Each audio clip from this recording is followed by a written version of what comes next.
welcome back. My name's AJ, your friendly neighborhood DM. We are Roll for Revelry, and we have just finished our backstory for Orla Bitterfoot, the gnome bard that is played by Lindsay. Mm-hmm. So we took Orla from level 1 through level 5, and then at level 5 you meet up with the rest of the group. Mm-hmm. What's up, Tito? Hi, buddy. Tito wasn't really part of the episode, but he was a lot on the back end, basically craft services for the most part. Helped with morale. Helped Yes. get all the mice that we ate Yes. during the making of it. Yes. And so it was, I'll be honest, I'm very proud of the growth that we've had in episodes, and I'm proud of how this went, and I'm very excited to share this experience with you, and we get to break that down in the after show, which is what we call the Hangover, because it hangs over our regular episode. Get it? It's a joke on many levels. There's we need to fix the camera too. Yep. Oh, just Tito, you can bump the camera, so we're gonna figure that out here in a sec. Boop. There we go. And now we're seamless again. Look at that. And that's how movie magic is made. Welcome, kids. So Why we make the big we're gonna start out with Orla because she is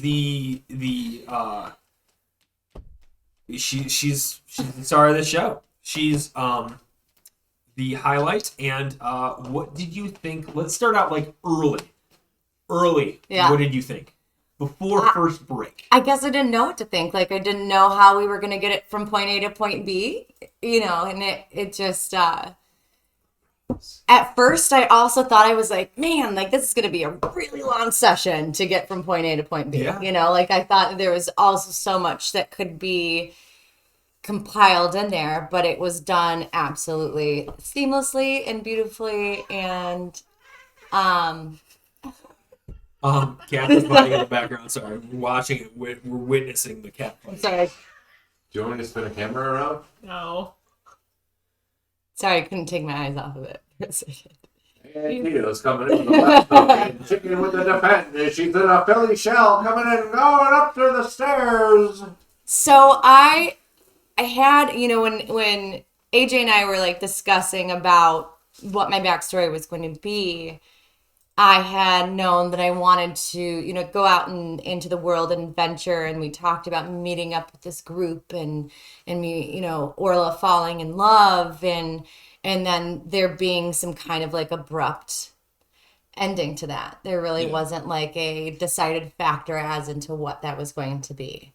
So also the anticipation of like how I was going to meet up with these people and what they were going to be like and what we were going to do, like that. That still was in like the back of my mind as that was going on. All of it was in the back of my mind as it was going on. But I think it was just super, super well done, the whole thing. So basically, I have made a primitive map of Cyrilus, or at least the greater Cyrilus area that is available. If they went off map, we'll talk, but it's a pretty big map. And I was like, hey, where are you from? Anywhere on the map. And there was no indication of where anybody would start or anything along those lines. I asked the group at one point, would you like to start in a tavern or do you want to start elsewhere? And I think Dan was actually the only person that responded. And he goes, hey, I don't know, how about the side of the road? So I found a side of the road. And next to enough of a small town, a big city, a forest, and a sea. And my idea was, at some point, they're going to come across a series of quests or options of quests that are going to give me an idea of what kind of campaign they want to play. There was a seafaring quest. There was a horror-filled quest. There was an adventure-heavy quest. What's the term? Inquisitive? No. What am I thinking of? Kind of like hot intrigue. There was an intrigue-heavy quest which is actually kind of what you guys have gone on. Mm-hmm. And there was like there was a bunch of quests basically, and based on what they wanted and what they chose out of the quest board, that was a determining factor on what kind of campaign we would be running, or at least for the start of it. It's always open for evolution and changing and everything else like that. So I don't know if you guys were aware of that, but when you normally start a campaign, there's the idea of like, all right, cool. Do you guys want to be the heroes and take down the big bad? Do you want to find out who the big bad is? Do you want it to be more of a horror occult kind of thing? And then all of that was possible at one point. And we've now kind of manipulated it and turned it into our own campaign. And instead of asking head forward, like, hey, what do you want to do? I basically put that into quest format. It was based off a chance at that point. Exactly. Yeah. So when I did the same thing with individuals for their backstory, it was like, hey, where are you from? And what do you want to happen? And how do you want to get to here? So once they chose where they were from on the map, I said, cool, this is where you're going to go. This is where the whole group meets up. Tell me how you get from point A to point B. And the point A to point B you had was not very clear. But if it's not clear, then that just allows me to open it up for interpretation. Which I don't know if it's a good thing or a bad thing in your eyes, but it was great this session. It was absolutely phenomenal. It was heavy, it was cool, it was very interesting. I'm happy you enjoyed it. I did. I'm happy Gina was able to be a Yeah, part of it the thank way you, she Gina. was. Yeah.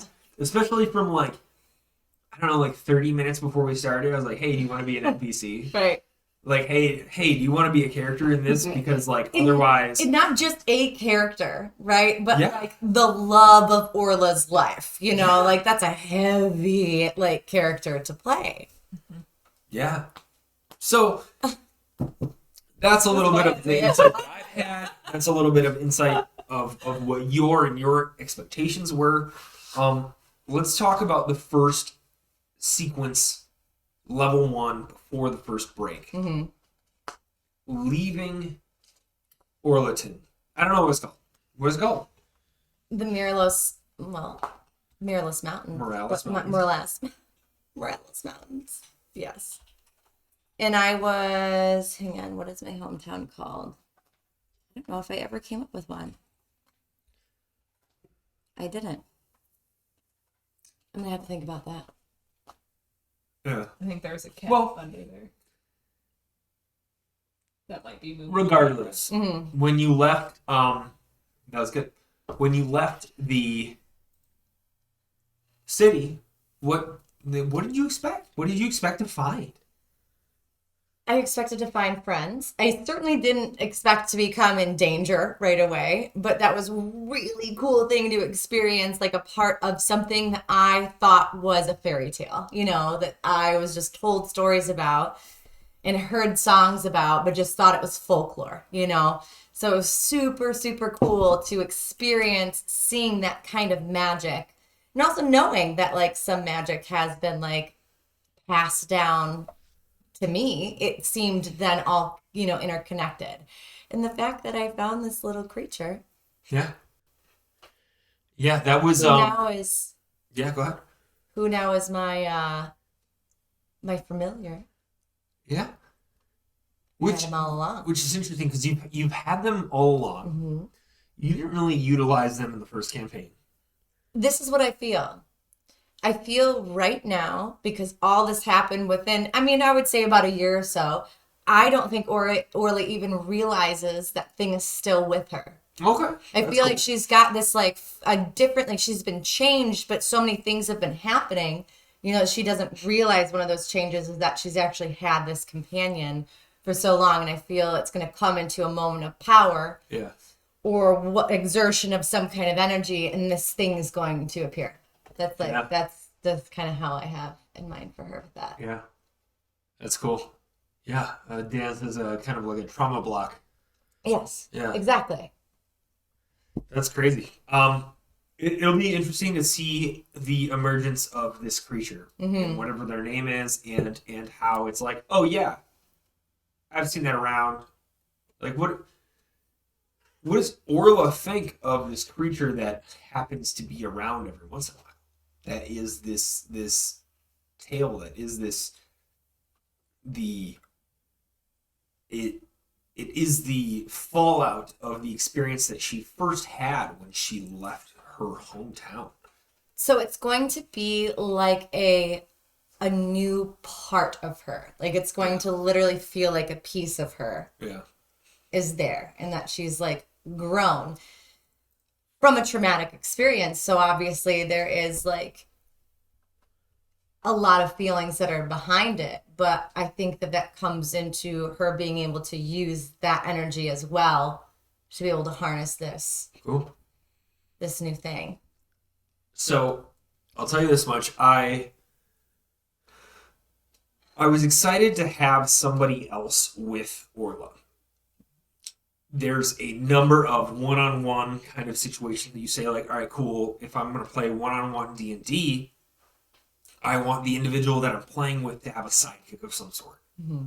And it is recently growing into common practice for one-on-one D&D. There's a number of articles you can read about one-on-one D&D.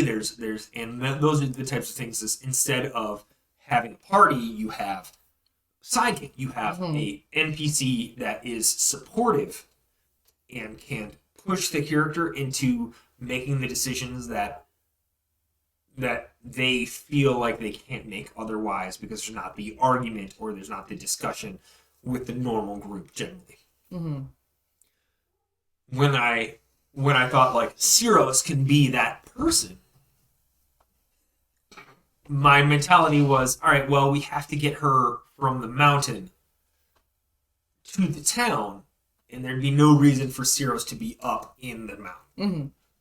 Who do we have to be a part of that? Mm-hmm. And I was looking up regional creatures, and I found what is the creature called? The Chwinga. The Chwinga, which is apparently from Tomb of Annihilation, which is a book, which is an adventure of a D&D adventure. You guys, I know that. I don't know if Dan knows that. You guys, I don't think you certainly know that, but looking into that kind of backstory lore, it's a small fey creature that is a humanoid, and they're actually like very like man, they remind me of the comic book Sandman, which is like what they physically look like. Mm-hmm. They have like this very 80s weird fro and super gaunt and black and very kind of miniature goths. And but I wanted it like their view. I don't know if they're fey or if they're elemental, but I wanted them like in part on their region that they're in, and have it be a part of the gnome lore that you were part of. Mm-hmm. And I kind of thought that would be a fun way. So I used that as the monster stat block for them. And when I was looking at it, it said bestow gift or something was that they can do it once a day. And I was like, oh man, this is perfect. She's got a feat. We got to figure out how she gets this feat. It's Fey related. We'll call it that. God, that's how that spawned and started and everything else. And then I figured like they would help defend this creature for you because you stepped in. Yeah.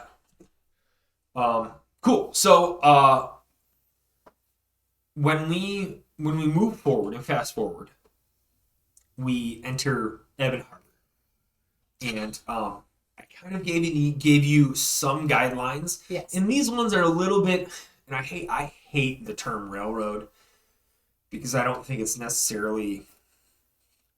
If you're guiding your characters into a path, they still have plenty of decisions, and they can alter the time. It doesn't need to be an open type of game. And frankly, you're not too fond of open world games. You are overwhelmed by them. Yes. And I hate to speak for you. That's totally fine. It's 100%. That's how I feel. Yeah. I like a more straightforward story. So yes, when we're telling a story, do you feel limited by your options? No, still don't. Do you feel limited by your options? Do you feel limited by your options, Dan? Oh, no. No, definitely not. I hope I'm never to that point. AT&T do I feel limited. Yeah. I hope I'm never to that point where you all feel limited by your options. Never. I never want to railroad. But especially in this, we already know where point B is. Right. And we know where point A is, and we have to get you there. It's just all the in between, yeah. You know, there's either a railroad or a shitty road that takes forever, or, you know, like, there's certain things. Anyways, I hate the term railroading. I hope that no one feels like that was the case. But when we were moving forward to the next portion, It's a subtly guided path, is what it is. it's a guided path. We were all aware of it, and basically, you were the one telling the story, too. You had the broader scope, and we just kind of added flavor to it. Yeah. So when Cyros and I kind of briefed Gina on Cyros for a moment because I planned on playing Cyros as I play everybody else that's not a normal character. But I was like, all right, cool, we're here. You may as well like have fun and play the game, you know. So what was yes, Dan. Question, AJ, DM. Did you base Cyros off of yourself a little bit? No. Well, I just with like how it ended with everything and like kind of with that drawing and everything, like you're married in real life. I didn't know if it was like No, I've never defended my wife from bandits.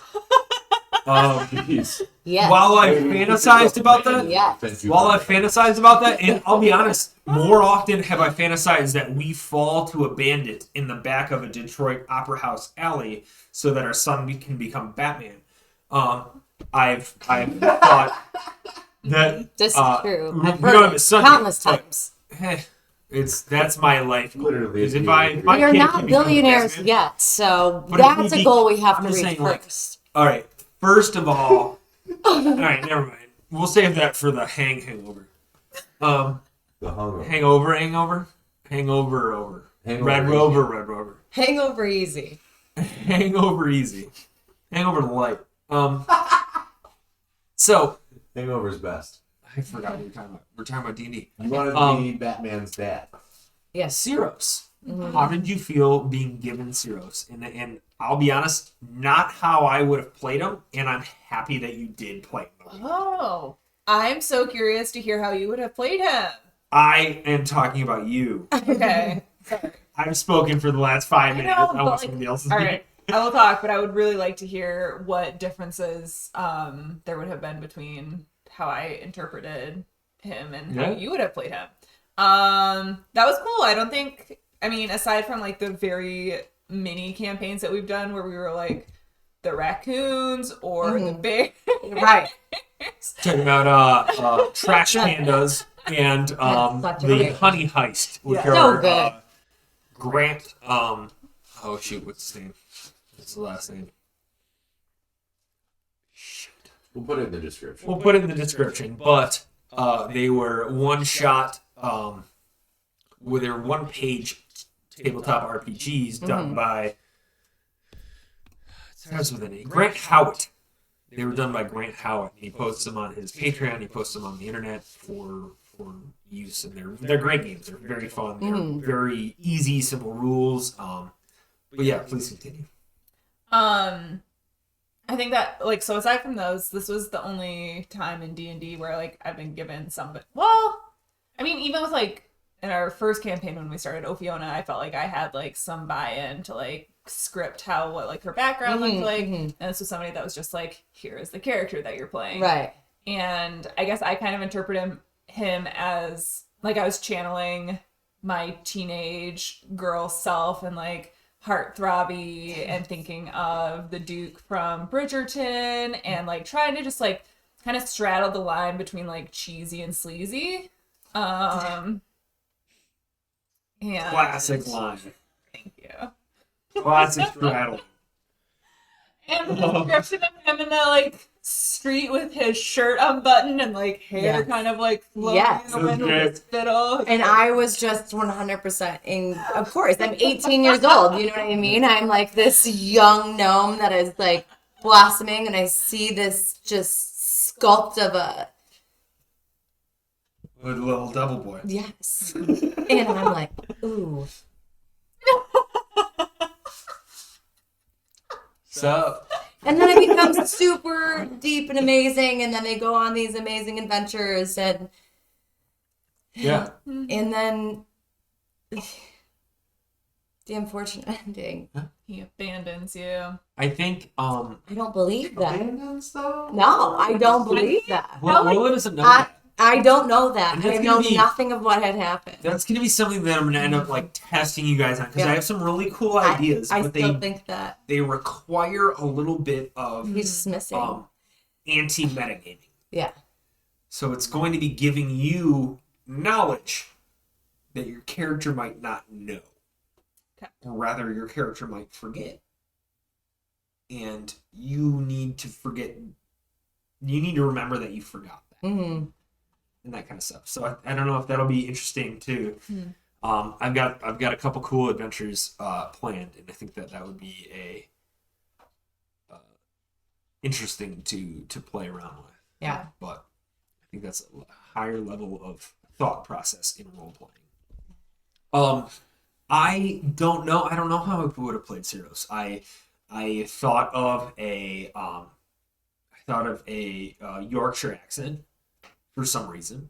I've been listening to some Arctic Monkeys, and I was like, all right, cool. Like Sheffield, like that's I don't know, like a swarthy kind of accent and kind of has its own allure to it at one point, and then I thought like at one point, I don't know, like maybe a Scottish accent or something, and like I don't know, I wanted to put something some kind of flair. I'm not really good at a French accent, but I was trying to look at something that was more like alluring in some sense, and exotic, and like old school. Oh, he's so I don't know. He's so fancy and attractive because of this, obscurity or this exoticness. But just his aura is exotic. Yeah, I mean he's but mysterious. Excellent, Dan. Thanks for you're like a robot. That's great. That's what I do best. Yeah, being a robot. Mm-hmm. So yeah, that's how I don't know how I would have played him now, because it's like this is who. Once you started playing him, I was like, all right, cool. Oh, cool. I can feed off this. Yes. So yeah, that was level 3. Let's talk about level 5 real quick, and then we'll kind of chat back and forth about the entire thing. So level 5, we were talking about moving from Ebon Harbor closer to the destination. Mm.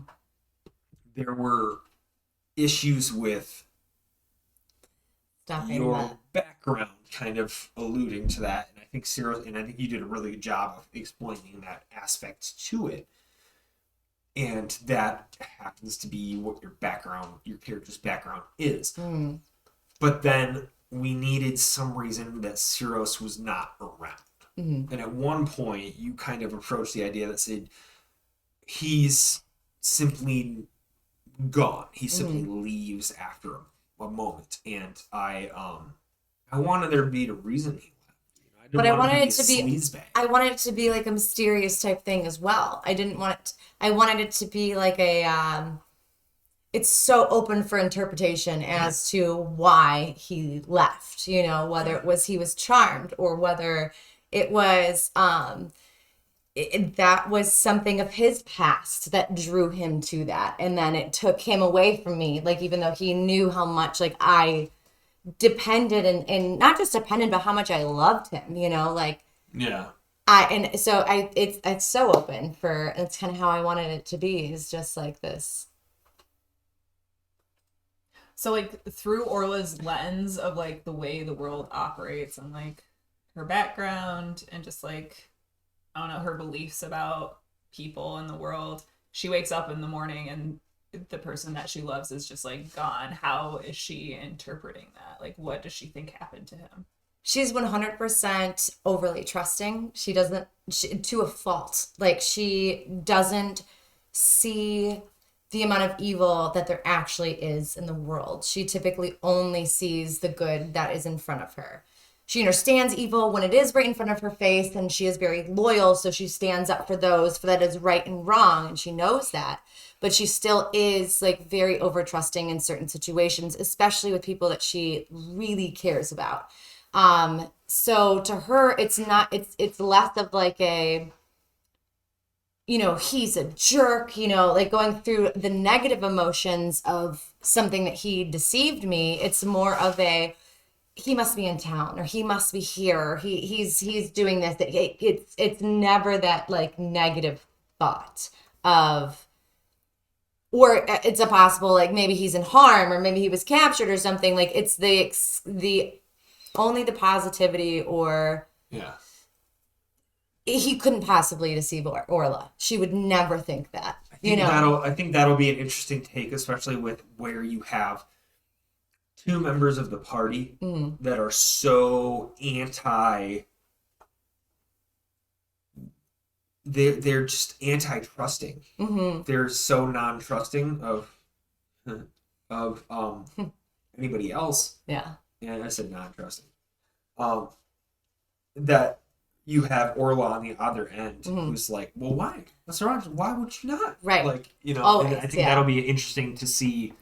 And I'm referring to Narnip and Kata, and I think Narnip and Kata have two very different reasons for distrusting people, which is even another level of like the way the group functions and the way that you all work. So that's levels 1 through 5 with Orla Bitterfoot. About the session, do you guys have any favorite moments, least favorite moments, any questions, any answers for things that people might question you on? Let it spill out. No, I think it was all fantastic. I was like, it was just hard to not be captivated by what was happening, and to like be emotionally invested like in each moment that was going on. I really liked the jokes. Oh my god, so did I. That character was perfect. They were hard to play. Perfect. Appearance at some point. Absolutely. Like we have to go through Ebon Harbor at some point, they're or he's going to be traveling. So they might be anywhere. Oh my god, please! I What was can't that wait to walk character's into a name? bar. Balazar, Yeah. the comedian. I can't wait for us There's to walk Balazar, into a the bar. comedian. There was the actor. There was Vadia, who's a dancer, and a tiefling as well. Like seeing them again. She wasn't too fond of you. I know, that's fine. I know. I'm just letting you know. And then there was what were there? There were 5. Yeah. There was I had the you guys older roll- so- woman. And then the I had older you- tarot. yeah. There There's was like, the older yeah. woman who knew tarot but didn't really know tarot. Yeah. So it was really, really fun to play them, because it was also like I was having you roll on who is responding. And I love that. That was such a cool moment. I think Like it was, going it was back fun and for me. forth. It was and it was so like fun neat. for like, all right, cool. How am I gonna respond? And then Yeah. you rolled like 3 6s in a row, and I'm like, there's only 5 of you. I know. I guess you're the 6th person, but you're not gonna respond to yourself. No. So like, reroll. And they would have constantly thought I was crazy, and Yeah. then they'd be like, no.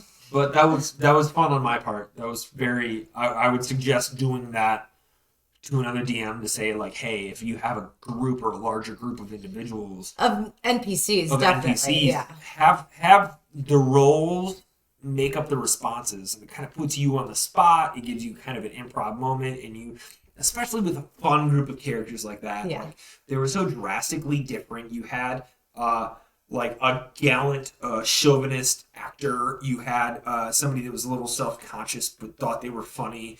You had somebody that was absolutely 100% aloof and had no idea what she was doing but was dependent on putting on a show. And then you had somebody that was cocky and arrogant and full of herself and didn't want anyone else to upstage her. And like these were things that I put down for each character, and whether or not they got portrayed correctly, we'll see, and I think we'll see that in the future. I don't think it'll be fun. Yeah. No, it was such a cool session. There were so many great parts. That ending, though. That was dope. Whew. That ending though.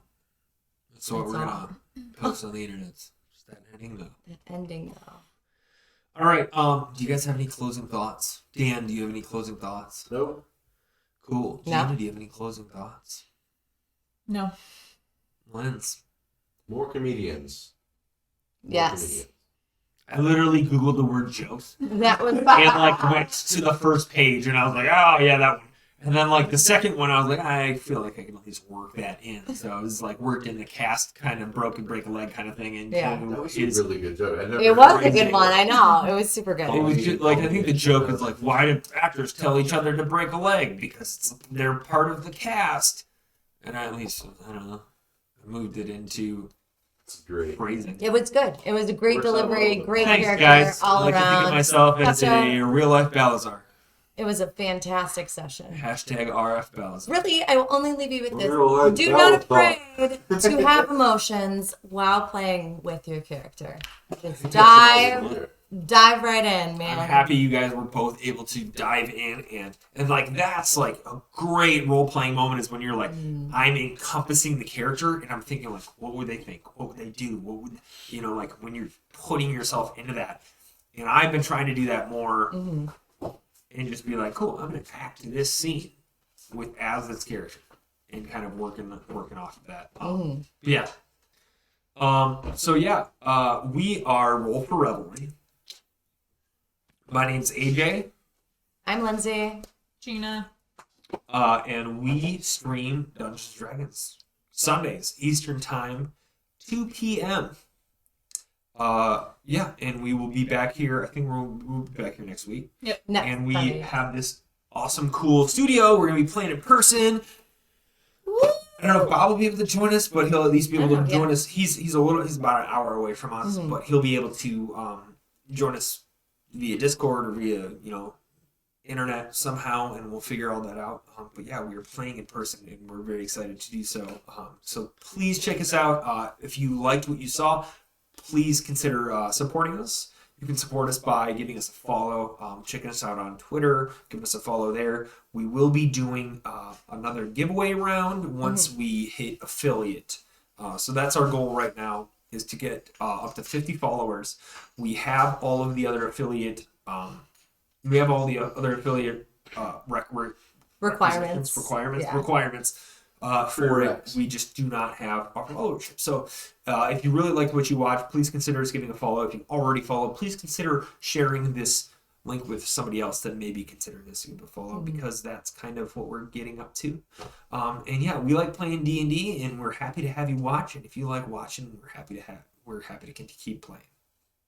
Yeah. So thank you very much again. We Roll for Revelry, and have a great week. We'll see you. We'll see you next week. Bye. Bye.